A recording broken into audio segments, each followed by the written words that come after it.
So I always love to kind of start with talking about you really want it at the end of the day, to Kristen's point, there are so many landmines right now when it comes to business in general. Well, the employee side I'll probably talk a lot about because that's kind of my background.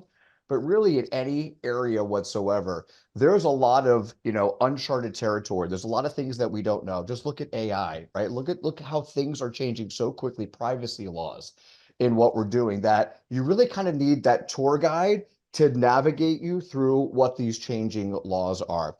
But the one thing I always love to tell folks is I want everyone to keep in mind that if and when, I should say when, there shouldn't be an if, right?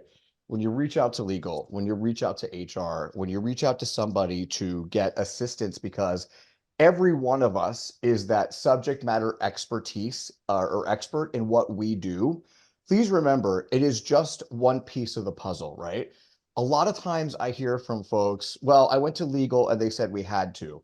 No, legal actually made a recommendation like, hey, listen, this is kind of risky if you want to do it this way, but I might recommend that you take some other approach.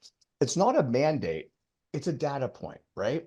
So I love to start out with reminding people that when you accept in a couple of different scenarios where I will tell you the exception, when you reach out to legal, when you reach out to a lawyer, if you engage HR, if you talk to a compliance person, things like that, unless they tell you the law is this and you can't do what you want to do, if they say, hey, I might suggest that's a little risky, you might consider doing this instead, that's simply a data point, and they're just educating you on the options, and you as a business leader, you make the ultimate decisions, right? So do keep that in mind, that when legal kind of, when legal gives advice, when HR gives advice, it's not an edict.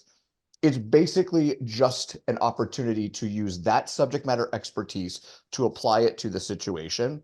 And the great thing about it is make sure that whoever you're reaching out to, whether it's an outside lawyer, it's in-house counsel, it's an HR consultant or somebody in the company that you work with, that they understand the business. That's the most important thing, right? To Kristen's point, like nothing derails a business more than bad advice. And any one of us, lawyer, first of all, lawyers love to talk. Can you tell? We just love to chat. We love talking. But if you actually wind us up on the right pathway and let us go, we can actually be really helpful to you, but we need to understand the context. I think that's the most important thing. Really, at the end of the day, let's make sure that the business needs are being brought up in the very beginning.